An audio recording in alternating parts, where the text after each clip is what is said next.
Запись послал туда. Паралич послал, ну?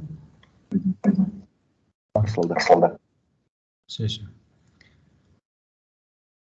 The listening objectives of second group was to give enough information to understand the importance of modern structure determination techniques in drug design, to know some examples of synthetic drugs, and the last point was to understand the problems of drug delivery and give some simple solutions.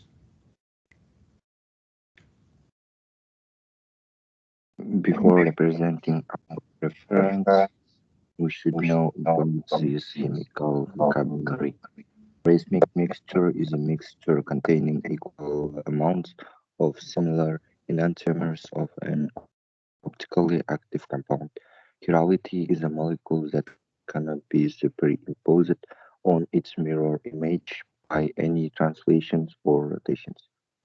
Pyrocarbon is a carbon atom that attached to 4 different types of atoms. Synthetic drugs are drugs that created using man-made chemicals rather than natural ingredients.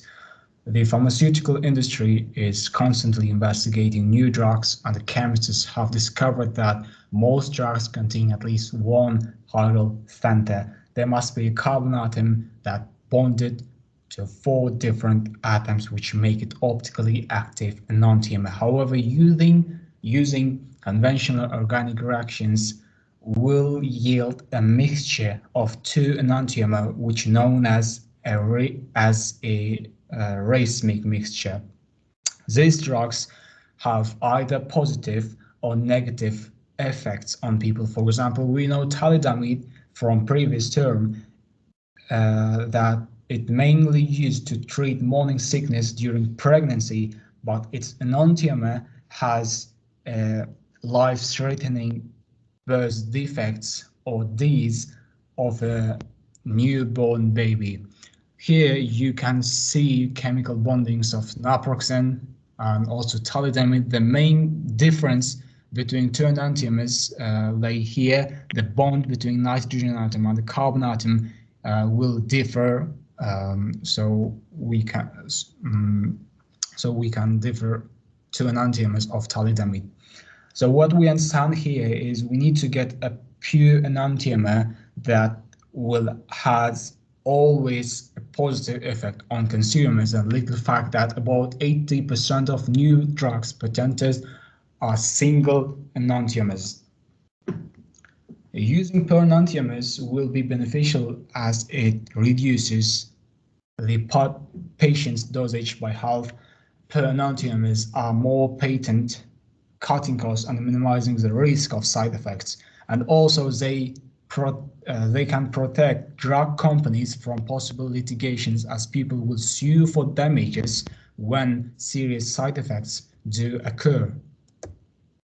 Well, know that people invented flying machines inspired by birds, dragonflies, and so on.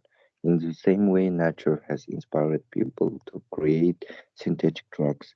Synthetic drugs aim to mimic the effects of existing illicit drugs such as cannabis, cocaine, and ecstasy. For example, phenethylamines, used for improving athletic performance, depression, weight loss, and to improve mood and attention. Synthetic cathinone, they speed up the message between the brain and the body, known as bath salts. And also we can make synthetic cathinone in laboratory using Friedel-Crafts acylation process that we learned in third term. The third and the last example is novel benzodiazepines.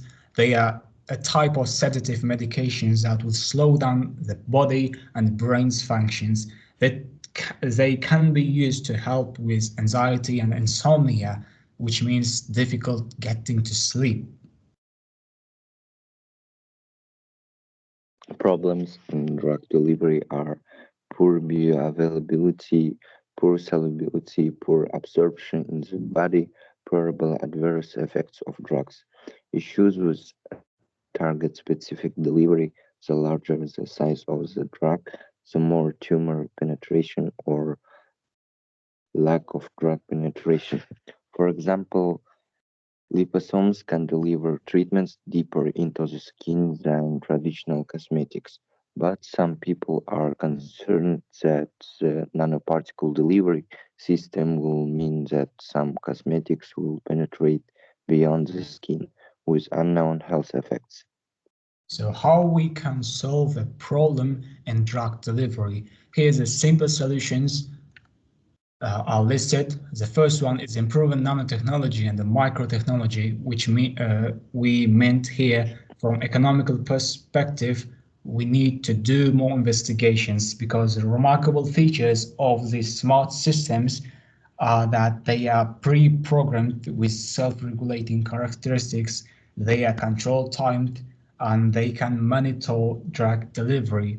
The second point is using small nanoparticles to overcome barriers in the body. The third one, identifying optimized dose for people and release timing for clinical testing. So therefore, we need to increase number of testings. I think the last point is a little controversial because testing the liposomes delivery system on larger animals and adapting it for the delivery of other drugs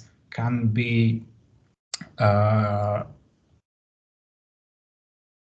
can be controversial between people and science.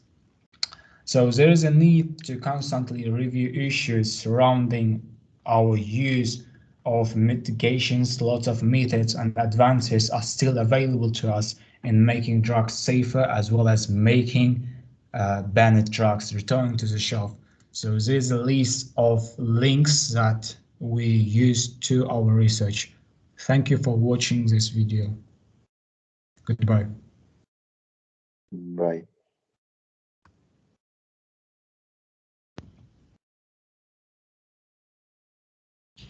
Tak.